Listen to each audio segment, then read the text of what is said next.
Welcome, ladies and gents. Ruiz Jnr here. You can find me at BetBoxing on Twitter for boxing-related tweets. I'm trying to whisper, so I hope you guys can hear me. I'm talking really closely to the microphone. One of the reasons I've not been around to make videos of late, as I mentioned a while back, I've got an ill relative who's asleep downstairs. I'm sure you guys are all aware cancer's a horrendous illness. And as a family, we've all had to pull together and we've had other priorities. So I've just not been able to keep up with the boxing videos. But I do thank you all for your support. I'm going to try and bring on a lot more frequently now as well. Help get my mind off stuff as well, I guess. Talk to you guys about boxing. And I know I owe you all a Deontay Wilder, Luis Ortiz 2 video, because a couple of you have been speaking to me about that on Twitter, because I've been saying how I spotted the knockout coming a couple of maybe 2 to 3 seconds before it actually happened, because although Ortiz won every second of every round as far as I was concerned, he made one key technical error and tactical error, and we'll discuss that, because going forward in terms of Tyson Fury and any other opponent that wants to fight Deontay Wilder, this particular thing that you must avoid doing with Deontay Wilder is key. Something to do with footwork and positioning. So we'll discuss that in another video later this week. We'll get quite technical with it. I'm going to have diagrams and all sorts. I'm going to go full out. But for this video, let's talk about Andy Ruiz and Anthony Joshua, the rematch. The first fight, I had Andy Ruiz to win the fight and to win the fight by knockout. 12 to 1 he was just to win the fight. Really big odds that you were able to get on him. Huge underdog. He had so much. As far as I was concerned, it was a 50-50 fight. And to be honest with you, just because he won the first fight doesn't mean he necessarily wins the second, because my observations regarding the fight haven't changed. It's still a 50-50 fight. And let's talk about why, because it's unusual. A lot of people seem to now think all of a sudden that Ruiz is just going to blow him out of there. The real Anthony Joshua is going to turn up and, he's going to be too much. The reality is that it's a 50-50 fight. They're two world-class heavyweights, and stylistically they both have attributes and limitations which could both hurt and benefit the opposing fighter. So let's talk about those. Firstly, for Anthony Joshua to win the fight, a lot of fighters have said, his former amateur trainer, for instance, a lot of pro fighters have said that he needs to hold his feet. If I'm not mistaken, I think it was Tony Bellew that said he needs to hold his feet. He needs to be the bully. He's the puncher. He's the one that needs to get in there and let his hands go. In my humble opinion, and of course you have to understand, his amateur trainer helped lay the foundations for who he is today.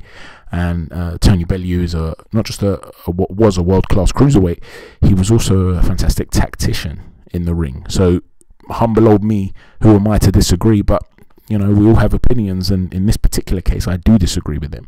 I think if Anthony Joshua takes the center of the ring and holds his feet, he'll lose the fight.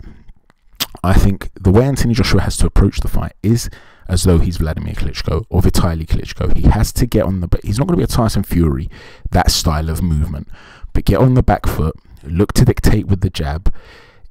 Holding Ruiz in the way Vladimir would do is very, very difficult. He's very good at putting his head on your chest, creating space for himself, freeing an arm, and then working the body. And there was actually a point, I think it was in round 7, where Anthony Joshua tried, it might have been, I think it was round 7, Joshua tried to hold him. And when he's trying to hold him, he's throwing 2 hooks to the body, and you see Joshua feel it. He sort of folds forward and then closes the range a bit more. It's very hard to stop Ruiz from throwing punches on the inside by tying him up. So the best way Anthony Joshua is going to have success, in my opinion, is to do what he was doing for the first 2 rounds, particularly in the second round, because the first round was a bit of a feel-up round, a feeling out round. In the second round, he had quite a low positioning of his hand, very relaxed lead arm, and was throwing an up jab. Now that's unusual for someone like Anthony Joshua. But I felt that he almost had to do that, because when he was trying to have the jab just in Ruiz's face, there were a couple of occasions where Ruiz would engage it with his right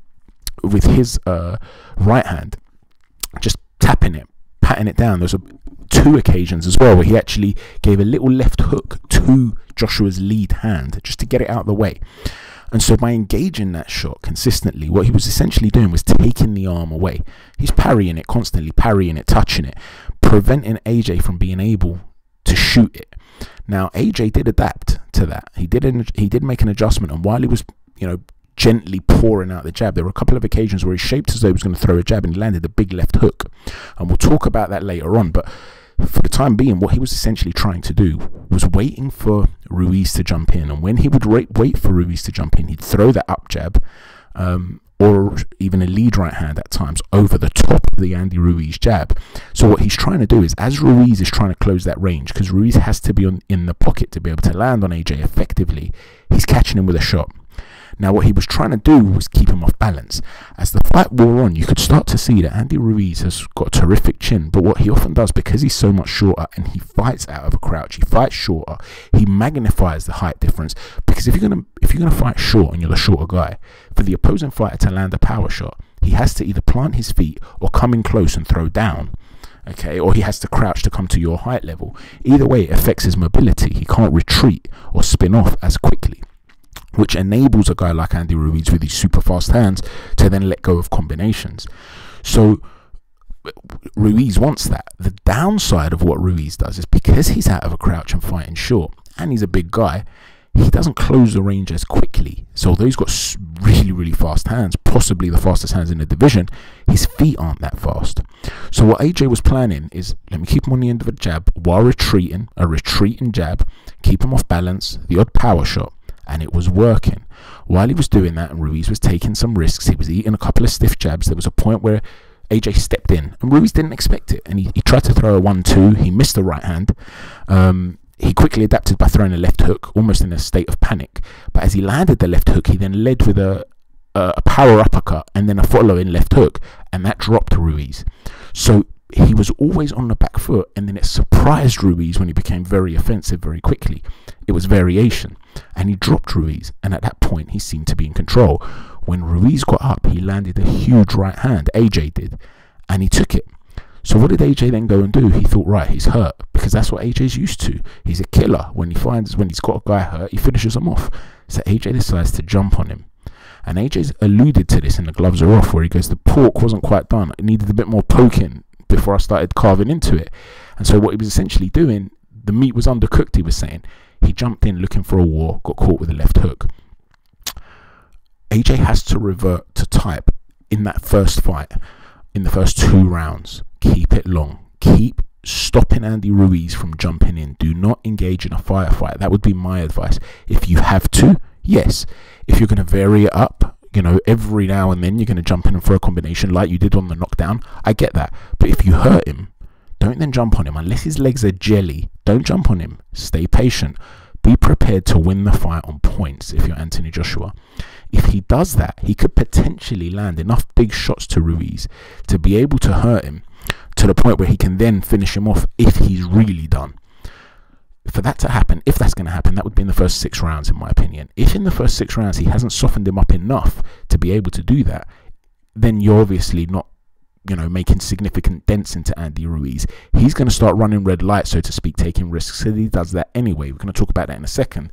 And then he's going to start applying pressure late on.